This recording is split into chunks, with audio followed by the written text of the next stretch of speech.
This is Undaunted.Life, a man's podcast. I'm your host, Kyle Thompson. Let's get into it. All right, guys, today we got a special guest on the podcast. His name is Brad Gray. So he's a national speaker, biblical land study tour leader, Bible expert, and author. He's also the president and CEO of Walking the Text, which is an organization that teaches people how to read the Bible with clarity and confidence. And he actually does that by leading these Bible study experiences in Israel and in Turkey. And he's also the executive producer of a forthcoming TV show called The Sacred Thread, which will take the audience through the ancient biblical world with exploration of famous locations, interviews with experts, and all this never before seen, cinematic visuals of maps and historical figures and painted scenes and all that. But the interesting thing about this conversation today is all that stuff is cool. Like leading these study tours is cool, and doing this TV show is cool. And guys, we spent a lot of time talking about the study tours and talking about the sacred thread. But the whole thing that is the thread, if you will, that goes through this entire interview, but also all of Brad Gray's career, is this insatiable appetite for the Bible. Because if we're going to be honest, and we talked about this in the podcast itself, and I've talked about it before on my show, is that at the end of the day, a lot of people don't read the Bible because they're nervous. They don't know how to. They think they're going to do it poorly or wrongly. They think you can't just read the Bible. You have to study it. And in order to study it, you need to have, the mountain of commentaries, and you need to know Greek and Hebrew and Aramaic and all these different things. And so what they end up doing is they do nothing. They don't open up an app on their phone. They don't open up a website. They don't pull the Bible off the shelf. They just don't do any of that. And so what Brad has really done with the majority of his career is try to make sure that that's not the case for people. And for some people, the thing that really propels them into a life of Bible reading and learning through God's word starts with these trips that he takes these people on. But he doesn't just do the trips and like, all right, well, we spent a couple of weeks in Israel. Now go home and live the rest of your life. It's like, no, here are some resources for you to use that will kind of keep this momentum going in this direction. And so we talk about all those different things. We talk about these things he has coming up. And then at the end, we get into like a little 10-minute conversation about masculinity inside the church. And he and I get the sense we come from some different places theologically, and we certainly come from different places in terms of how we were raised, but how we can all coalesce that into how should we approach masculinity and manhood within the church. So I really enjoyed my time today with Brad. So without further ado, let's get into it. Brad Gray, welcome to Undaunted.Life, a man's podcast. Hey, it's great to be on. Thank you. We're going to cover a lot of ground today, but we need to kind of find a soft place to land here from the beginning. You're a Christian, so shock of all shocks, I invited a Christian to come on a Christian podcast. But I guess for you, without getting into all the gory details, because all the other things we need to talk about today, how did you become a Christian? But then specifically, why did you decide to make Christianity the center point of your professional life as well? Because obviously we know those two things don't have to be connected. Right, exactly. I was one of those very fortunate kids to grow up in a Christian home. My parents were actually really young Christians at the time. And so faith for me was always part of my upbringing, but knowing that my parents were very young Christians, there were a lot of things that they were figuring out as well. And it wasn't really until college for me that faith actually became real and became my own. I mean, I'd always been, a follower of Jesus. I never remember having one of those, conversion times, moments. But college woke me up to the reality that either it's either true or it's not. It's either going to influence your life or it's not going to be part of your life.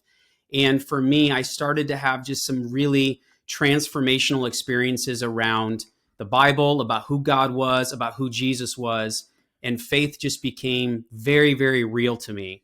And even as I was going through college, I got a business degree. I never thought I'd be doing what I'm doing now. I actually graduated with a business degree, did several years of sports business, and was doing all kinds of really fun projects. Everything from helping daycare kids better understand how their body works and doing exercise programs all the way up to working with our U.S. Special Forces and helping them stay healthy and do what they need to do well. And in the midst of all of this, God just woke me up to the reality that I had a deeper passion, which was to understand the Bible and then to teach it and to be able to help other people grow in their faith, grow in their understanding of the Bible, of who God is, of why following Jesus is the greatest adventure in life.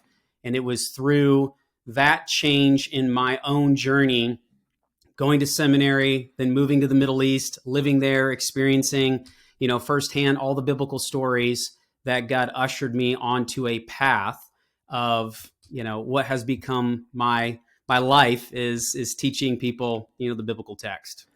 Okay, so a lot there that we'll get into, but I want to go back to Brad in college. And so you're at college, you're in college, you're pursuing a business degree. Why do you feel like it was that time period where it seemed like you were put onto a truth journey? Because I feel like, and maybe it's different because of the time we're living in now, but I feel like kids that are going to universities right now, everything that these universities are trying to get them to do is to not just question truth.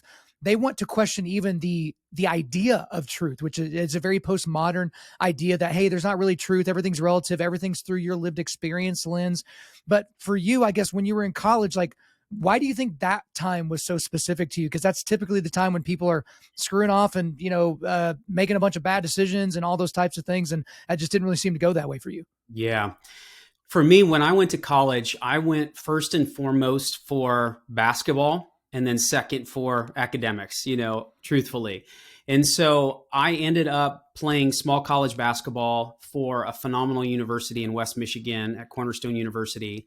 And so it ended up being a Christian school. I wasn't looking to go to a Christian school, but it was a Christian school. And in order to play basketball, and, you had to stay on the straight and narrow. But for me, when I was in high school, I had a really fantastic Bible teacher named Mark Eckel, who the class was called Christian Life and World Studies. So it was a class that really taught us what we believe, why we believe, and what other people believe. So I had a really good foundation for why other people believed what they believed. And when I say that really in college, my faith became really real, is that, I was a follower of Jesus. I really loved Bible classes when I was even going through high school. But I had an experience in college with a church that got started my freshman year, Mars Hill, not Mark Driscoll, Rob Bell. And so some people may know that journey and trajectory. But when I started to attend Mars Hill my freshman year of college, and Mars started a few months after my freshman year started, it gave me an understanding of what I had kind of like my first really amazing vision of how the church could be a compelling force for good in the world.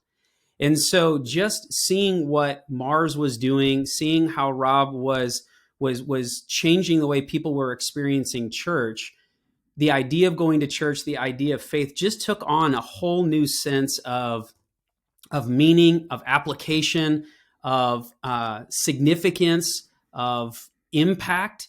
And all of a sudden it just woke me up to, there's not only something going on here, but they're starting to really stir within me. And I think God used that experience to start helping me to understand even my own path that I was going to be going down, even though I was several years away from essentially God inviting me onto that path. So we may get way off into the weeds here, but that's okay. As you're describing that, I'll bring it all back around. So just follow me for a second. Obviously, everyone knows about Ravi Zacharias and some of the horrific things that he did while he was alive that weren't found out until after his death, unfortunately. And you have these other people that have kind of deconstructed. You have, Hillsong basically falling down, and you have Houston and what the other guy, the super cool dude bro guy from New York, Carl Lentz, like they all fell. And the problem is after that, after those falls, people that were, found Jesus at an RZIM event or at a Hillsong conference or something like that, they began like questioning their faith and questioning, is this legitimate? Like, was I just emotionally manipulated, or did I actually feel the move of the Holy Spirit? So I say that to say, saying Rob Bell is like saying a cuss word to a lot of people in our audience because of some of the things that he's done and said after his Mars Hill days, going like full universalist, not really down with the Trinity anymore. He's more of kind of this new agey, hey, I'm going to go hang out with Oprah and not really talk about Jesus kind of a thing. What are kind of your thoughts on that? Because here you are, you seem to have had a legitimate move of the Holy Spirit in your life through a ministry by a man who has kind of led some people down the wrong path and certainly led them away from Jesus in the years since then. Does that make sense? Oh no, I've had this conversation many times, Yeah.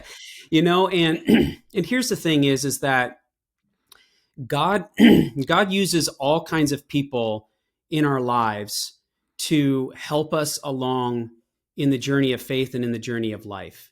And just because, somebody had, a really moving experience with, Ravi Zacharias, and then found out later on, oh my goodness, there was this other world going on the backside. There was so much of what Ravi said that was absolutely 100% true. Right. And so one of the things that, you know, part of maturity is being able to sift the wheat from the chaff, from being able to figure out, what is truth from error, and recognizing that someone is not always 100% right and somebody's not always 100% wrong, and not throwing the baby, out with the bathwater. And so for me in my journey, there were so many things about that time in my life that helped me to think through faith and to question a lot of things, not to the point to deconstruct my faith, but to actually reconstruct it in a way that was way stronger than it was before. And there are definitely issues and theological positions that I'm in a different place today than where Rob is. But looking back on my journey, Rob was someone who taught me so much about the communication process, taught me about boundaries, talking about, how family comes first and how not to allow ministry to take out your life. Because for so many people who become pastors, and I served as a pastor for over a decade, ministry is really difficult. And if you haven't learned boundaries, I mean, there are none. You get ran over.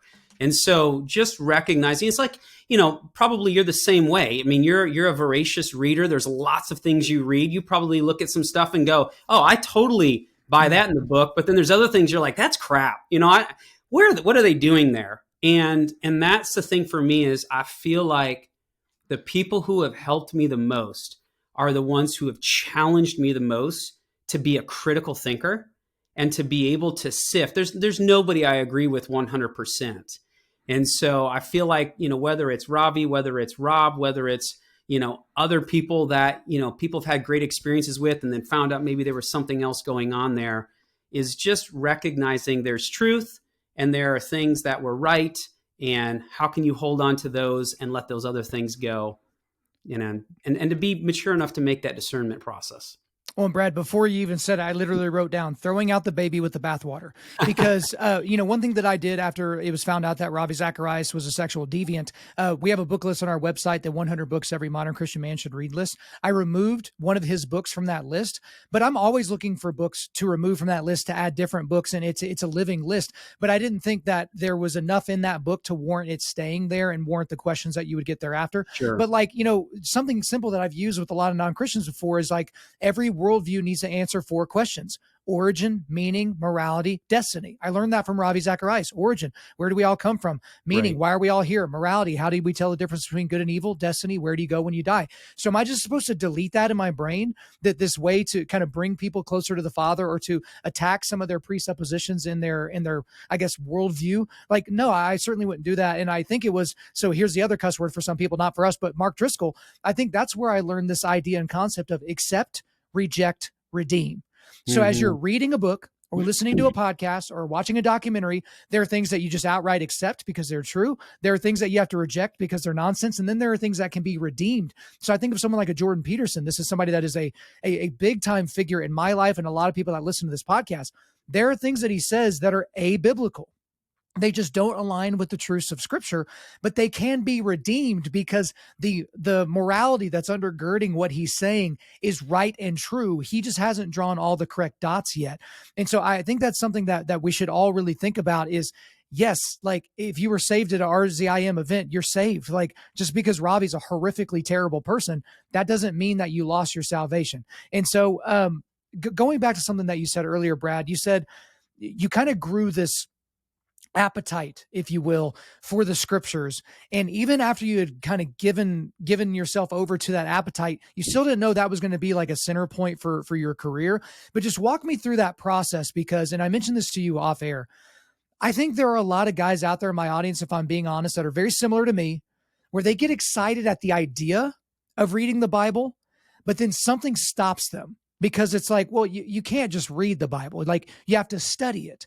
And I mean, who has time to study, right? Like, I mean, we got dogs that need to be walked. We got kids that need to be picked up from baseball practice. We got to go on a date night with our wife, or our marriage is going to fall apart. Like there's all these things to do. And if you look at your calendar, you're like, I don't see time for study. And so what we do is we don't just not study, we don't read. So walk me through how that worked for you, how you got this appetite and how you walked into it. Yeah, it was part of the appetite is, when a lot of people talk about, I always felt drawn, to this thing. In fact, I just was walking through the living room and my wife had, one of the, morning shows on, and the guy that is the actor opposite in the new Creed film that's going to be coming out was just talking about, I always felt drawn to acting, even in the drought times of my life. Like I was drawn to acting. And we've all had these moments where we felt drawn to something. For me, it happened to be the scriptures, and not because I'm more spiritual than other people. It was, I am a teacher at heart. Everything that I do in my life is in some way, shape, or form teaching, coaching, whether it is now the Bible as well as communication. I coach my kids' basketball teams. I mean, there's always been this teacher inside of me, and I was drawn to the scriptures in a way that I don't really know how other to explain, other than I would wake up in the morning going, man, there's a lot going on in the Bible that I don't understand, and I want to understand it. In fact, I went to seminary not to become a pastor. I mean, I was like, can I go to seminary and not be a pastor? I never wanted to be a pastor. I wanted to be a teacher. And while I was in seminary, another story, God really formed me into a pastor's heart. And I ended up becoming a teaching pastor, which was a really great blend of, I got to teach for much of what I did, but really get to walk alongside people. But I just had a hunger to understand what was going on. And part of what that was is that when I was at Mars Hill, when I was in college, there were a lot of guest teachers that came to Mars Hill. And one of them was a guy by the name of Ray Vanderlaan. And Ray Vanderlaan had led over 200, hiking trips to the Middle East. And I got connected to Ray and started to learn all of these things going on in the Bible that the writers just, expected their audience to know, because they didn't write going, oh my goodness, Kyle and Brad are going to be on a podcast 2,000 years from now, and they're going to be talking about my work. So they just left so much out. And Ray was the first person that really started to help me to see that there was a world going on behind the Bible, that if we can tap into that, we not only better understand the Bible, but we can communicate it in a way that's more helpful for people to want to get engaged in the Bible.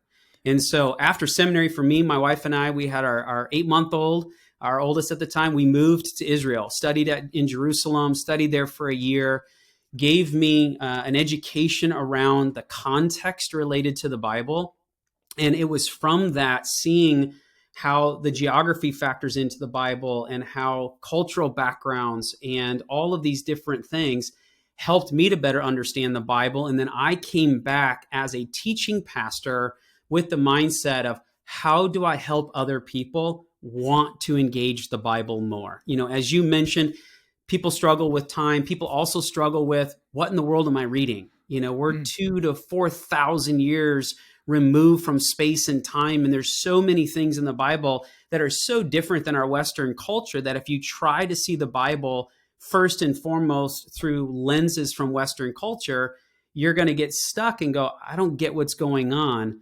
And out of that passion for me, the trajectory that I've been on is how can I come alongside of people and help them understand more about what's going on in the Bible, so that they're going to want to engage it, read it, and understand it more in order to live it out in their lives. And so what that seems to have led you to, that appetite, connecting with people that are doing these Middle Eastern trips, living in the Middle East yourself, is what you're doing today, because you're the president and CEO of Walking the Text. And so give us an idea as to kind of what that is, even, because if you're not familiar with that, you need to at least tell us what that is. And then I guess why you started it to begin with. Yes. Yeah. So I started leading study trips, 2-week study trips to Israel and Turkey back in 2010. So this has been something that I've been doing for a number of years. And as I was doing that, I was also a teaching pastor. And about 6 years ago, my wife and I had this really crazy 2-week time period where it became abundantly clear that God was saying, I want you to resign and move to Nashville. And I was the teaching pastor for a very large church in West Michigan, loved my role, loved the team that I was working with.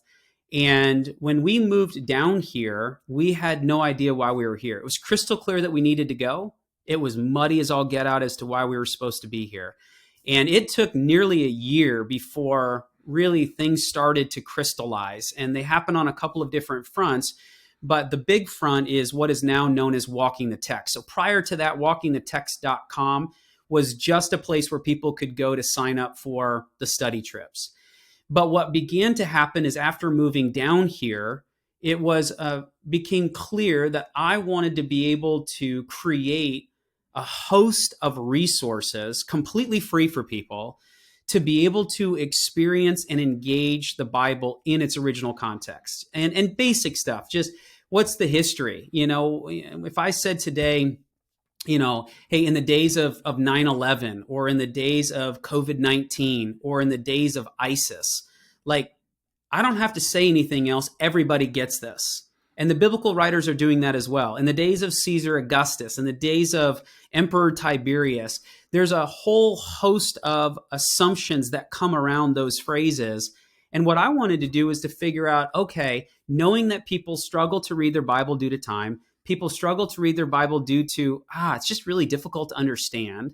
And so often people get frustrated and just end up disengaging because they're trying to understand what they're trying to read, is to figure out what are some of the most helpful ways that we can reach people with resources to help them to understand the original context around the Bible. And so we did a host of things, 3 major things that we did. One was we continued to do the study trips, and I've now brought on another study trip leader. So we've got a great partnership with a tour company in Michigan. And so we still lead these 2-week biblical study trips. A second thing that we did was we started a 3-day conference. So for people who had gone to the Middle East on a trip or couldn't ever get to the Middle East on a trip, there was a 3-day crash course experience that people could come to in order to get that learning and education. And every year we just choose a different subject matter. And so we launched that in 2017. And then the biggest way that people have engaged with Walking the Text is through the teaching series. And these are just 15 to 20 minute TED Talk length teachings that we filmed in front of a really nice, high def television screen where we can show drone footage, we can show images, artist renderings and illustrations. We can show people, some original language, just basic words to be able to understand what's going on. And we just released, our 165th, and we're almost up to 170 episodes. Then we also strip the audio and use that as a podcast. And those teachings are available on our website at walkingthetext.com, on our YouTube channel. And everything that we create on our website is entirely free. So we have discussion questions that go along with, each teaching. So people can do that for their own individual study, small group study. Prison ministries using this, schools use this. It's being used in over 100 countries. And we're entirely a crowd-funded nonprofit organization that just creates all of these resources for people to be able to engage the Bible and to do it, through visual media that is engaging, that is high quality. I mean, it's very, very high produced. We want people to have a 15, 20-minute experience where they learn things they didn't know. They learn some tools and strategies so that when they go and read the Bible, it's like, oh, I learned that, in the teaching series. That's got to be what's going on here. And so it allows people to engage the Bible with somebody guiding them. But my goal isn't just to help make you smarter. I want you to live a life that is more fulfilling. And so we're always giving practical steps. Here's how you can walk this out in your own life And as you are studying the scripture on your own time, be looking for these things. So we try to tackle that on a number of different fronts. Well, so I appreciate all that detail because it gives us a very in-depth look as to kind of what all you're doing, kind of your whole panoply of offerings. But let's look at the study trips specifically. So when you say study trip, this is what people normally think of. They think of when their 10th grade class went to Washington, D.C. or went to the state capitol for whatever state they live in. And then they go there, they have to listen to some boring people talk about a subject matter that they certainly do not care about, but it's a day out of school. And so they're not having to sit there and do geometry. They're there watching a state senator talk about how they're really important. And so a lot of people don't, and even as adults don't really go on study trips, right? That's not really something that people do. So I guess sell us on the idea of like, okay, this is a study trip in Israel and Turkey, and, Israel when it's not being rocketed, and Turkey when there's not earthquakes. But like, what specifically are you doing? What are these adults doing on the trip? What preparation do they have to do beforehand? What stuff do they have to do after? Give us the whole idea. Yeah, well, especially for your audience, they're really going to like this. Ours are very physically demanding trips. So they're not a bus tour. We don't jump on a bus and go from site to site. And bus tours are great. I mean, they've got their own reason. They've got their own purpose. What I'm trying to do is give my participants an experience with the biblical story. And so we hike to these sites. We wake up early in the morning. We maximize the time that we are there. And the point isn't that they're supposed to be, physically, oriented, or we're going to be hiking a lot. It's this story happened on that mountain, and we're going to get to the top of that mountain so that you never forget this story that you've read all of your life and you have no idea where this thing took place. And so we do a very unique approach, which is people don't get an itinerary. They don't know where they're going. They don't know how long it's going to take to get there.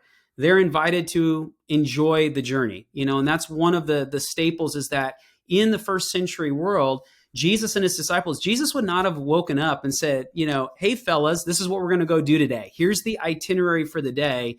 It's come follow me. Let's go have an experience. And there were certain things that Jesus wanted to do. There were other things that all of a sudden somebody in the crowd asks a question and we get the parable of the Good Samaritan. I mean, we don't get the parable of Good Samaritan if an expert in the law isn't asking Jesus all these questions. And so we build an experience around seeing the entire land of Israel, going through all of these stories that people have read their entire life, and now they get to see it.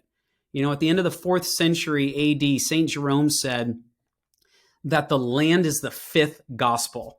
He's famously quoted saying that when you walk the land, when you see these places, your faith comes alive in ways because you're like, oh man, this actually happened. Like this makes sense. This is the location, the geography, seeing the ruins, going to these places. And so when I say a study trip, we get after it. I mean, we are in the Word. We are allowing God's Word to govern our experience. We're up at 6 o'clock in the morning. We're back 6 o'clock at night.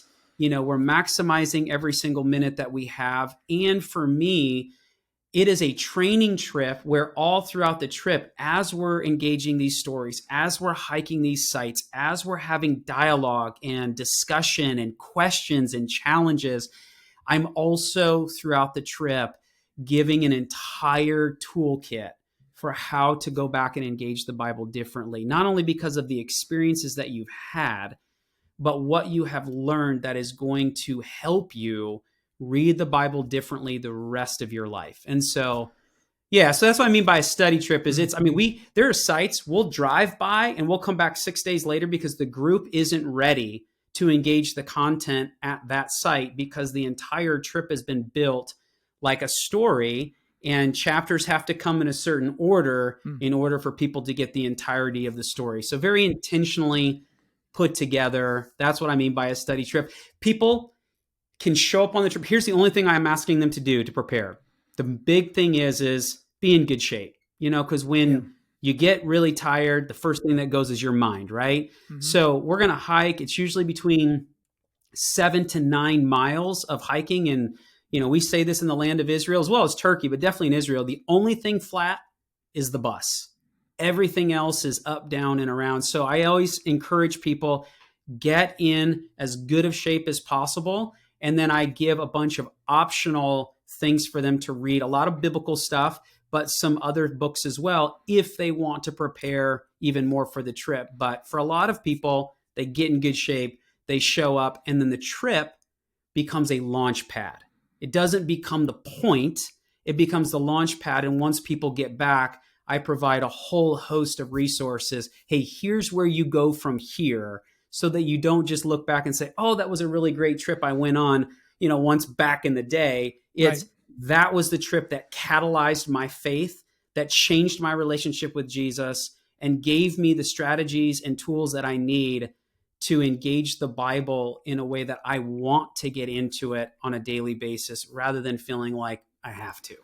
Well, Brad, you're echoing something I talk about a lot, which is just being in shape, because I'll have people throw at me. I think it was Paul. It was definitely Paul. I think it was in Galatians where he talked about, basically, physical training is of some value. And then, so on and so forth. He made his point, and people will be like, you see, I don't need to work out. Paul even said so. It's like, no, he said it was of some value, but the point was not about that. The point was about seeking after the face of God and serving his people. Like, that was the actual point.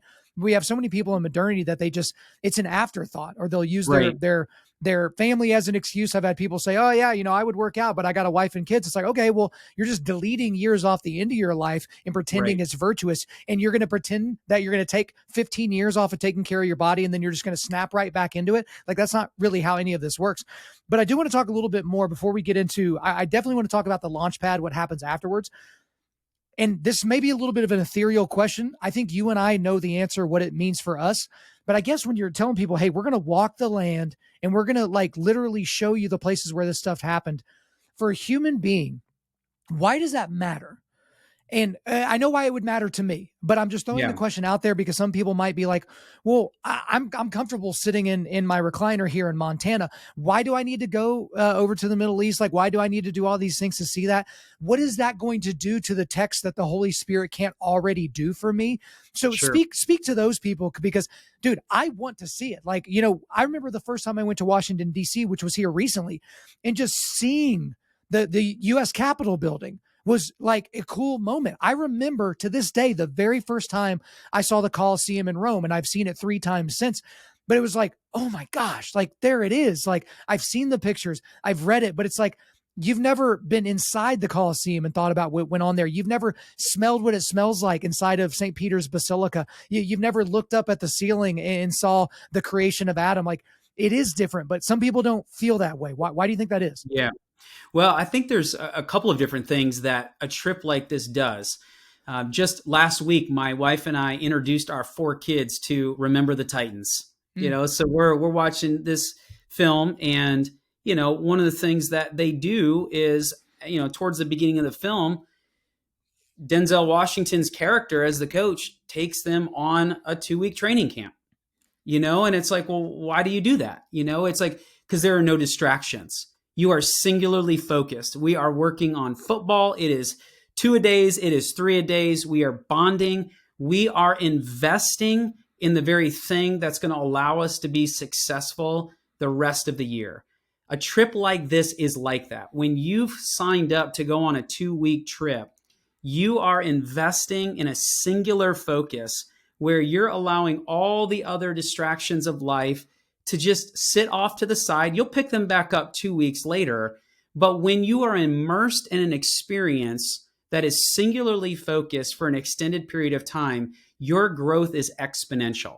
I mean, I always say to people, listen, I can do more with you 2 weeks on a trip than I could have done with you 2 weeks or 2 years on the stage as a teaching pastor.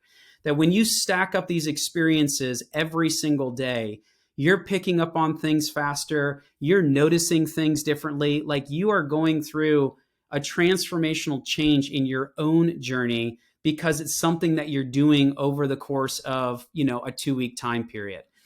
There's also a sense too where we as humans are experiential beings. Like, we can watch the game on television, but we'd rather be at that game, unless it's, Lambeau Field and it's 20 below. It's like, nah, I enjoy my living room, from this vantage point. It's the idea of actually being there, of seeing it, of engaging all of our senses. We can watch something on a video. We can look at a photo, but it's not like walking it out and being there. And so for people, what it does is it creates space for God to meet them in ways that maybe they don't realize God has been trying to meet them back here in the States or wherever they're coming from.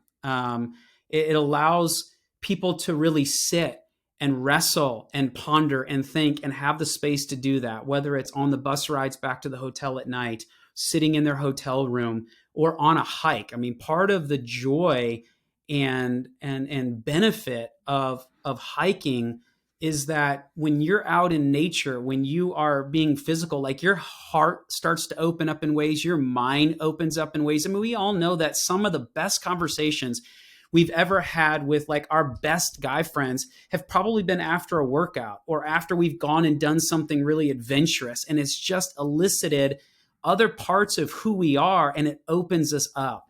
And as I mentioned earlier too, when you walk where Jesus walked, I mean, Jesus lived in Capernaum. I mean, you can walk all of Capernaum in about 2 minutes. I mean, for the archaeological excavation, we're not talking, it's like it happened here. There's the Sea of Galilee. This is where David fought Goliath. The valley is very clearly laid out in scripture, and there's one valley that's got that name, and it's right there, and you have a chance to see things and to walk it out and allow God to do something in your own heart and in your own mind, in your own soul, that just doing it from a distance doesn't lend itself to the same kind of experience.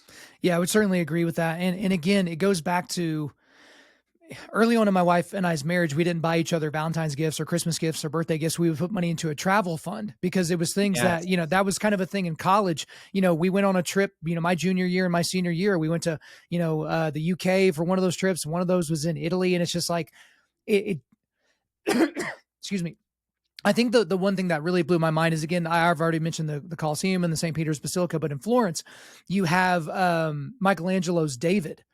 And and how many times have you seen a picture of the David? It's shown on television, it's in textbooks, things like that. It's impossibly big.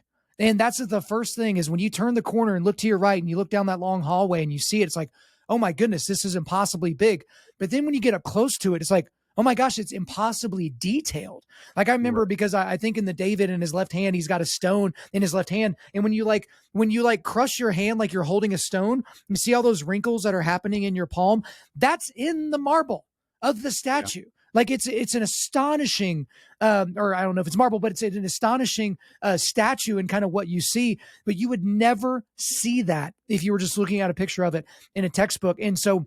And that's just Michelangelo. Like, he's a 1 in a billion guy, but he's not Jesus. He's not the Apostle Paul. He's not Moses. Right. And so it's a different thing. So that's just me almost like teeing you up to encourage guys even more to look at trips like this and study trips like this. But again, it's not just about the trip, because the trip is church camp, right? So you get all excited at church camp. You want to come home and share Jesus with all your friends. And then they're going to invite 2 friends and they're all going to invite 2 friends. And then all of a sudden we have an actual revival. But a lot of people get home, they get back into their normal routine, they get rid of jet lag, they go back to work on Monday, the washer and dryer is not working properly, and then they just kind of lose it. So let's talk about the launch pad that you mentioned, where it's like, okay, we're back from our trip now. Yep. Here are the things that I have for you so that we can keep this momentum going. Yep. So one of the things are the resources that we have at Walking the Text. That's just becomes a library of resources for people to be able to re-engage some of the stories that we did in Israel. There's a lot of stuff that we've created that I've never done on an Israel trip or a Turkey trip that gives people, that they can, we've got over 160 episodes, so they can go and watch as many as they want. But a lot of people will engage, one a week just as a reminder of, oh yeah, those are the kinds of ways in which the Bible writers are doing what they're doing. This is going to encourage me as I'm reading my own I'm reading my own Bible. So there's the resource that we do at Walking the Text. I also send out a resource list that just says, hey, as you seek to go deeper, here's all these different subject matters. Here's the best books that I have come across. I've been collating this list for 15 years now and helping people to go, okay, where are your interests what is God drawing you into, and how can I be a resource to you? I mean, I get trip participants. I mean, I've done dozens and dozens and dozens of trips, but I'll have trip participants reach out to me on a regular basis and going, hey, I'm at this part in my journey. What's next? So it allows me to have a relationship with them. I mean, that's why for my study trips, like I usually cap it at 40, which I know for some people they would go, wow, that's a lot of people. Well, it's a lot of groups that are big names that they'll take 700 people, and they'll have zero relationship with anybody, Yeah. and for me, I want to lead them and guide them and shepherd them. And so there's a lot. And one of the other things that we do, and if people are interested at Walking the Text, because the teaching series is a way in which we continue to kindle that fire on a regular basis. So we release a new episode now every other week. And we have there an ebook called The Number One Mistake Most Everyone Makes Reading the Bible. And we don't read it in context. And because, and you and I have talked about this offline, there are a lot of folks that, don't read their Bible or don't have the time to read the Bible or just frustrating, reading their Bible. And so for me, I would come back from these trips or I would come off stage and I've spoken at a lot of conferences and events and all that. And people will come up to me and they'll say, hey, I understand that reading the Bible in context is important. How do I do that? Like, how do I do that? And again, not rely on you. And so I just wrote a very, simple, it's not simplistic, but simple 30-page ebook that people get completely for free when they sign up at Walking the Text. And that allows us to send them every time a new episode comes out. And here's how you read the Bible in its original context. Here are the ways, regardless of where you're at in your journey. If you are just new, if you've never read the Bible before, this applies to you. And if you've been a follower of Jesus for 3 decades, 4 decades, this is for you as well.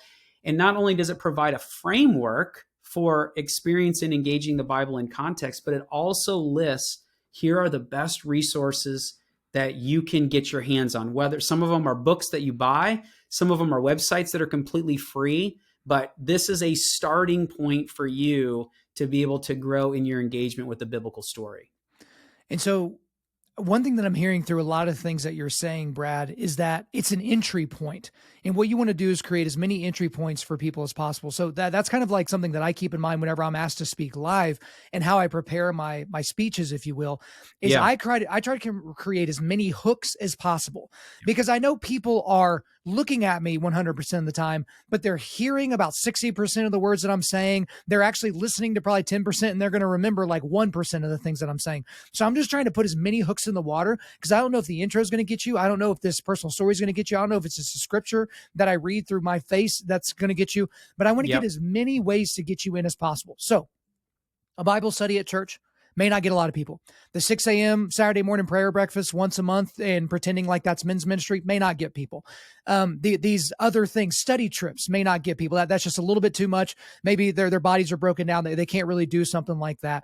So you've done something, or you're working on something right now, which I don't even know if I was allowed to ask you about this, but I'm going to anyway. I'm breaking all the rules. There's something that you're working on now called the Sacred Thread. And what this could potentially be is a mass media, mass marketed way of getting people interested in the scripture in context, but also in a way that is not going to violate their consciences or make them feel stupid. And what I mean by that, this could take a long time to set this up, but here we go. These Christian movies, you're doing great, man. This is all, I'm taking you on the road with me. Okay, sounds good. I'll be your hype man. But it's like, there are Christian things out there, whether documentaries or movies, that are just atrocious. They're awful. But the thing is you're supposed to like it if you're a Christian, and you're supposed to support it because it supposedly has a gospel message. So you're supposed to sit through an hour and 30 minutes of crap for the gospel ending, and then share it with all your friends and buy their tickets so that they can come to you with the theaters as well. But the thing is it's violating one of the presuppositions about a Christian life, is in that you should understand beauty more than anybody else. Because if you understand the gospel, and if you've been saved by the blood of the Lamb, you should understand beauty more than a Grammy award-winning singer, or, an Academy award-winning director, or any of those types of things. And so all that to say, The Sacred Thread. This is a television show that I'll let you tell us about. But I watched the first episode and I was floored by how gorgeous it was, by how it flowed. And I immediately thought, someone is going to accidentally click on that on Netflix or on Amazon Prime TV or on Apple Plus or whatever it's going to end up being on. And they're going to be like, wait, what are they saying? Bible? I don't really care about the Bible, but man, this is gorgeous. So I have talked for way too long. That was basically a soliloquy. I think that's the first time I've even said that word on the podcast. Brad, save me. Talk to me about the Sacred Thread. Man, I'm piggybacking you. That was very well done. Yeah, no, the Sacred Thread is a global television series that is in production right now that is going to be both something that is distributed commercially here in the United States as well as internationally to help people experience the Bible in its original context. And as you witnessed, there is a level of excellence and quality and beauty that we have sought after in order to provide something that people will be engaged by, not repelled by. You know, our philosophy has always been that Christian media shouldn't just meet industry standards, not Christian media industry standards, but industry standards. It shouldn't just meet them, it should exceed them, because we've got the greatest story in human history. And so as we were thinking through how do we reach the masses with a different level of engagement around the Bible, how do we help them to experience the Bible the way the Bible was intended to be experienced, and to do it in a way where they lean in when they see it and not are repelled by it. So we've actually partnered with a 6-time Emmy Award winning production studio called Evolve Studios. They do top programming for ESPN, National Geographic, Discovery Channel, Netflix. The owners, leaders are all passionate followers of Jesus. And we're actually the first Christian project that they've taken on because they only do the best work. And so collectively, we are creating this docu-series style where I serve as the host and take the audience on this worldwide adventure to uncover these pieces of context related to the Bible in order to fit into whatever, you know, that season's theme is. And so season 1 is all in the Lord's Prayer. It's something that everybody knows, whether they're, you know, religious or not. And each episode, 7 episodes in season 1, just goes through each phrase. So the episode, Kyle, that you saw was just Our Father. And we're taking people to Israel. We're taking them to Egypt. We're taking them, you know, as well as to Jordan and the rest of the season and some other places around the world to help them experience the Bible and to be able to get themselves, what was it like to be on the Mount of Beatitudes 2,000 years ago, hearing Jesus give this prayer that he wanted his disciples to say on a daily basis. And so we've been working on this since COVID began. The first episode, as you saw, is done and is available. And we're right now, the rest of season 1 is written. We're in the middle of the fundraising process in order to get the rest of the season funded. And then, God willing, towards the end of 2023, we will be filming the rest of season 1 for, God willing, a release in 2024. Okay, so assuming all things go well, that's what we're going to look at it as. But the very next thing that people want to know, because we're now in this era of everybody signed up for every subscription service during COVID because they were bored. And now they're like, okay, we're going to get rid of this one. And I literally signed up for this to watch one show, and I've been paying $10 a month for it ever since, and I haven't watched a dang thing. So do we have an idea of where it's going to be, like what it's going to be on? Is it going to be like a pay-to-play type thing? Is it going to be similar to The Chosen, to where it's like, no, it's completely crowdfunded, you just have to download the app? Like, where does it look like it's going to land for now? Yeah. So, well, through our relationship with Evolve, we're already slated for Amazon Prime, Apple TV, Google, and then we are going to be having conversations with some of the really big distributors. So the U.S. distribution side is still a very much work in process. The global side is actually starting to crystallize. As you and I are having this conversation, we're going to be translating it into the top 15 world languages. And we've got dozens of distribution partners who will be distributing this around the world. So We are working on a couple of different distribution models for the United States. And as we start to get those, more crystallized, and as we get closer, to releasing, which we have some time, because it probably won't be until the mid or end of 2024 before this will be available everywhere. We'll have a better idea of how we're going to be distributing it. But the goal is maximum exposure. This is one of the things where we are a nonprofit organization. This is not a for-profit venture. This is non-for-profit. We're doing all of the fundraising by ourselves. We're not going to be striking, distribution deals where other people get creative control. We don't want the message getting watered down. We want to be able to do the work of bringing all of the funding to the table, have all of the rights to be able to do with it exactly what we feel like is going to be able to reach as many people. So a commercial distribution would be along the lines of being able to allow the commercial distributor to also help market this in order to get it to the masses. So for many people, they may look and go, well, if you make it completely free, it'll get to more people. Well, yes and no. Depends on where we're at, depends on the market, depends on a number of things that we're working through right now. We're headlong in those conversations right now, but we haven't gotten that sorted out yet. But it will be available, everywhere. Well, Brad, what if I were to tell you that I'm very impatient? I don't want to wait until 2024 to see the rest of them. What do you got to say to that? We got to shoot them first. Okay. All right. Well, Yeah. As soon as they're shot, if you need somebody to take a look at them and give you some pointers Absolutely, or give you my opinion, man. shoot it my way. Yeah, no, that's actually been a fun part of the process. And this is for anybody who's done any kind of significant media projects. The pilot episode, which is our episode 1, in fact, based on what we have learned from the pilot episode and what you saw, we're going to reshoot about 20% of it. And that's, sometimes people reshoot the pilot. We feel like we nailed most of it, but based on what we're doing for the rest of the season and what we learned going through that pilot process, we'll be tweaking it slightly and reshooting some of the things that we felt like we could even make stronger.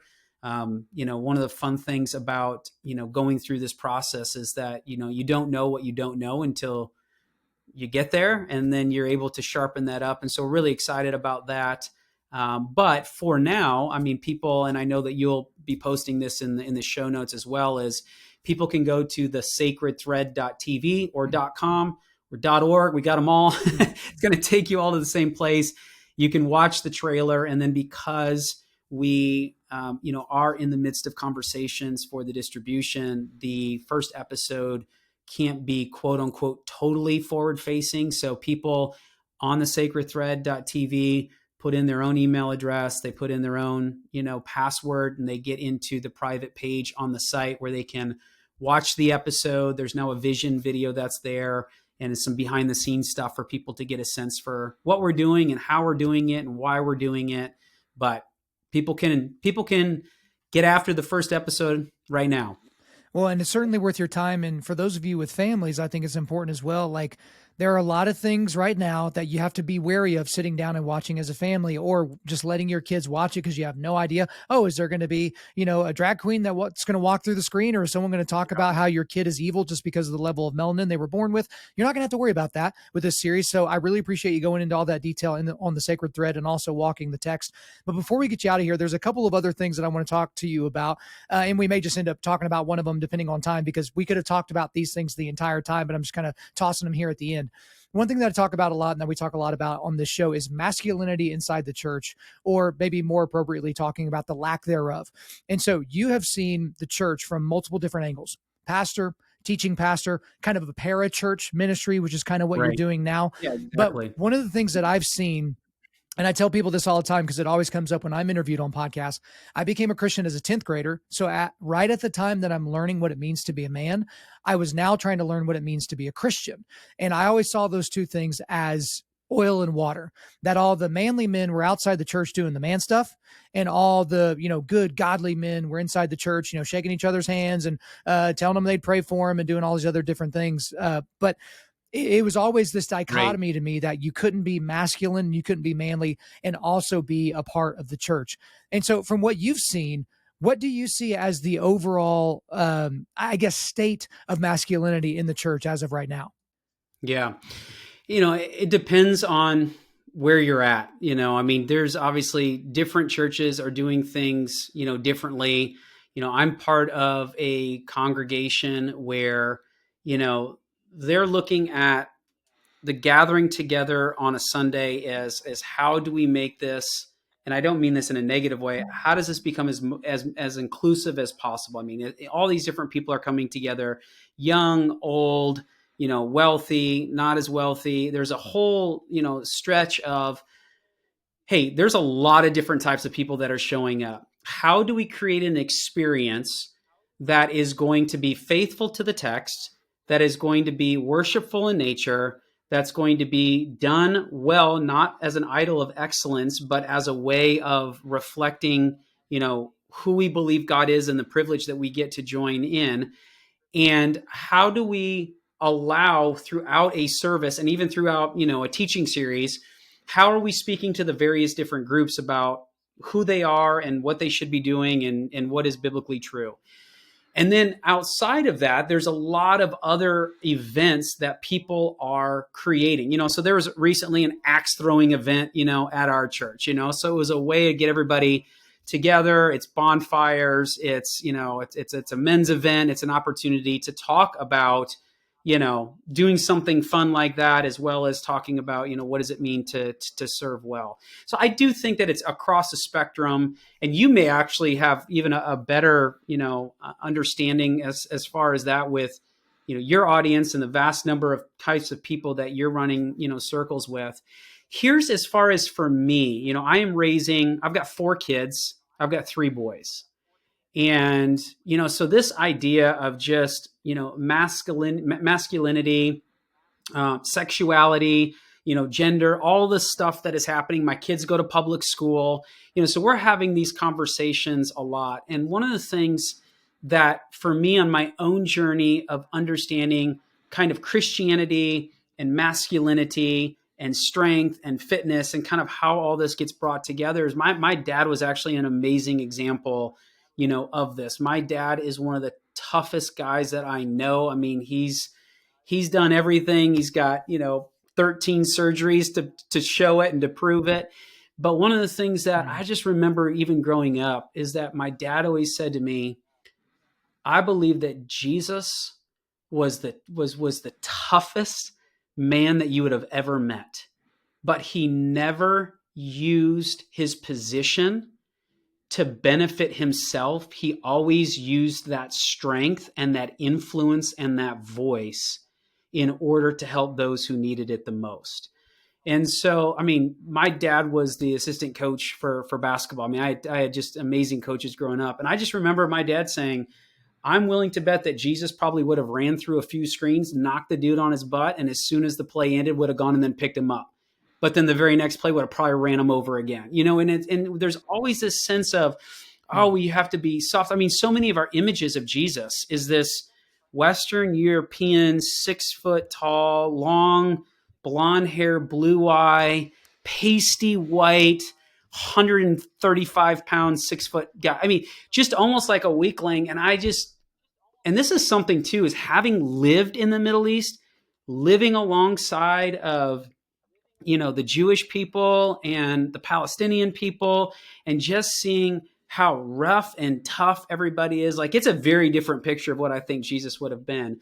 But I think that part of biblical masculinity is living into who God has created you to be. I mean, there's a whole other steward fitness work outside of it that I know that, you're big with, and I am too. I mean, I work out 6 times a week. I watch what I eat. I want to be fit and for my kids and energetic and to be able to do everything, God invites me to do.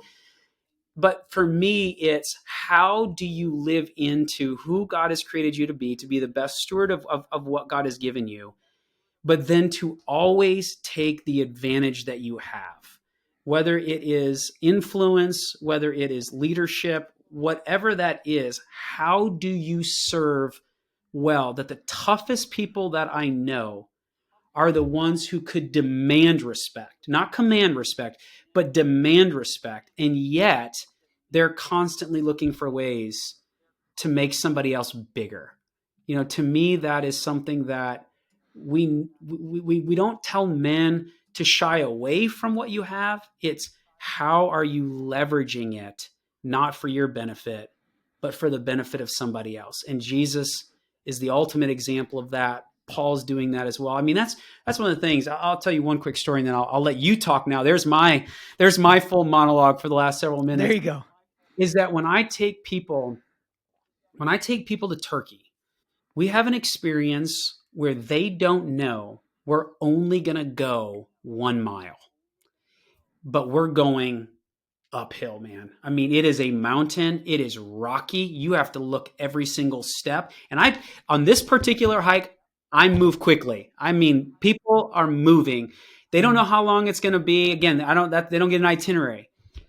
And when we get to the point where we've only gone 1 mile and they don't even know it, we stop and I start recounting Paul's missionary journeys, the number of miles he walked, the number of miles that he sailed, and we get done. And dude, that we can actually track, it's just under 10,000 miles that he walked and that he sailed. And we're walking on a Roman road path. I mean, we're right next to it. And I just sit and I give them the number of miles that we have. And then I just say, and you just went 1 mile.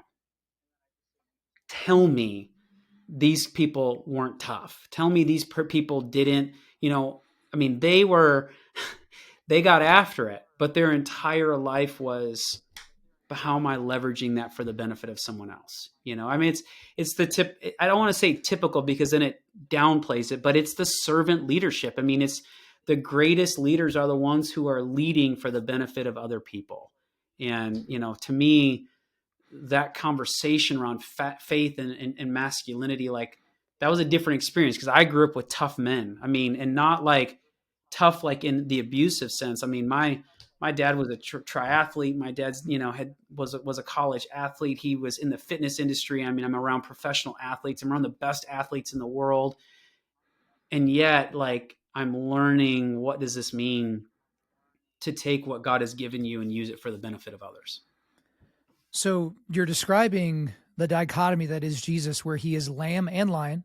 Yeah. He is grace and truth. Yep. He is tough and tender. Yes. The problem is most modern ministries and most modern churches and most modern worship songs and most modern depictions of Jesus, it is grace, it is lamb, right, and it is tender.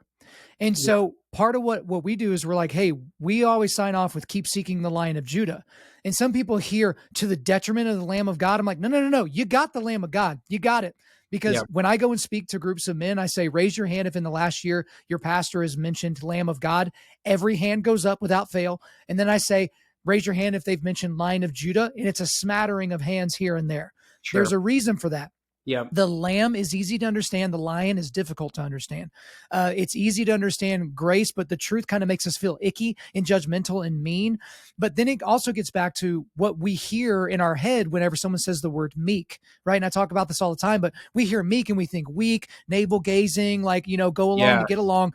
But meekness is when you have the full use of your power, but you have it under voluntary control. And in a Christian context is you have full use of your power and God's gifting to his glory and for him to unleash when he decides, not when you decide.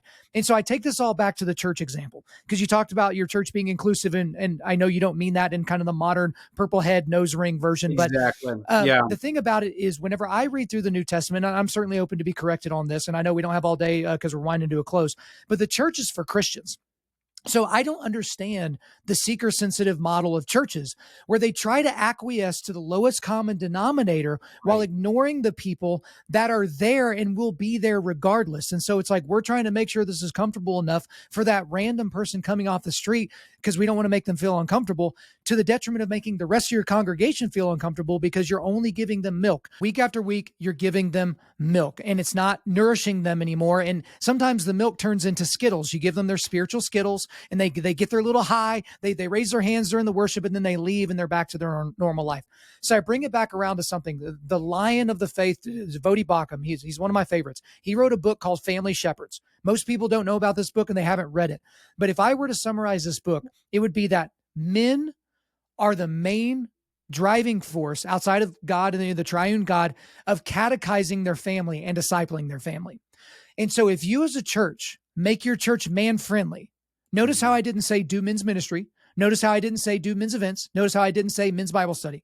But if you make your church from top to bottom, from the sermon content, the music to the missions, man friendly, that will be to the redounding benefit of all the women and all the children, all the widows, all the orphans in the congregation. Because if the men take discipleship seriously, don't you think they're going to take their marriages seriously? Don't you think they're going to take the catechizing of their children in the ways of God seriously? And so again, most churches look out and they see a bunch of female and young faces and they think that's my target audience. Again, you and I have a sales background. We understand you have to market to your audience, but are we marketing to the audience that is there, or should we be developing programs that will shift the market to be a more appropriate thing? As in, there is an order to society. There's an order to creation. And when we start marketing to a disruption of that order, that's a massive problem. So I just want to get your final thoughts on that before we wrap up here. Yeah. Well, here's the thing that I really appreciate about what you just said there is that, I'm a man, so I'm just going to speak to the men. And I know that obviously that's what you are as well. We are called to step up. We are called to take responsibility to, raise our kids in a way that is honoring to what God would want, and to be able to not just say, well, I'm doing the work. And so therefore, if my wife is home, she's kind of covering the household. My wife and I, she's a part-time, but I'm obviously full-time, but we look at parenting our kids as a joint partnership. And it's not just, well, honey, you're kind of handling the things in the home, I'm kind of handling things by way of work. It's no, how are we working together? But my responsibility, and this is, this could be another totally other theological discussion, at another day, is that, I'm part of a church that, there are women leaders, there are women that are allowed to be in leadership. And again, that can be another discussion for another day. But for me, the way I read the biblical story is that my wife and I are both responsible for our marriage. We are both responsible for our kids. We're both responsible for their development. But at the end of the day, I am more responsible. I am going to have to give a greater accounting for what happened within my family as, the head of the household. And the way that Paul is talking about that in Ephesians 5 is, he's saying, yes, as the head of the household, you should be the very first one, to serve. You're the very first one getting on your knee. You're the very first one making sure that everybody else has what they need, that it's not about lordship as it is about servanthood. Jesus is ultimately the Lord of the house. We submit to the rule and reign of Jesus in the house. But the way that I understand what Paul is doing in Colossians chapter 3 and what he is doing in Ephesians chapter 5 is that as the man of my household, I have greater responsibility. It doesn't make me more important. It doesn't, it means that at the end of the day, Jesus is going, if something did not go right in my household, yes, my wife was part of it. Yes, we collaborated on it. I mean, we worked through everything together. That's part of how we run a house. I am the one who's ultimately going to be more responsible. And so for men to be able to recognize, let's stop pawning it off. Let's stop pawning it off to the church. Let's stop pawning it off to, our spouses. Let's stop pawning off if our kids are at a Christian school. It's what are we doing in order to raise our kids the way that we believe that we're called to do. And that's one of the fascinating things about even Jewish education and the world that Jesus would have grown up in. The responsibility was first and foremost in the home.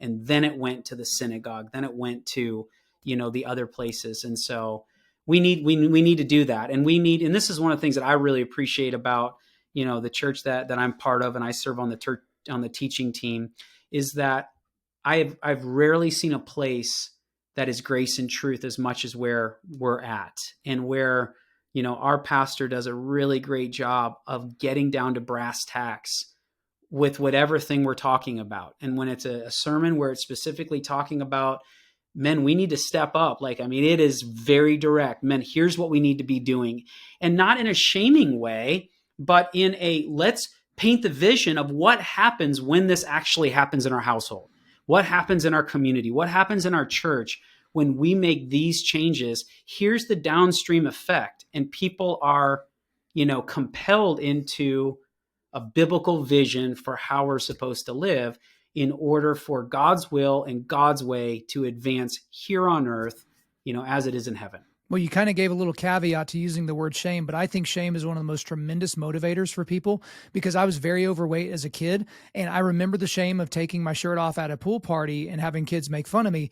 And that, you could look at that, oh, you've been damaged, you've been whatever. It's like, no, that is driving me to a life of fitness and taking care of myself, which is going to cascade into, because I have 2 boys, to them seeing a dad that is in shape, to seeing a dad that is healthy, and that will be to their benefit as well. But the next time we have you on here, we're going to yell at each other about women serving leadership, egalitarian versus complementarian. We're going to get into all the areas that'll get us canceled, but we've covered a lot of ground today. I really appreciate all your time, but that's all for me. Is there anything else you want to get off your chest?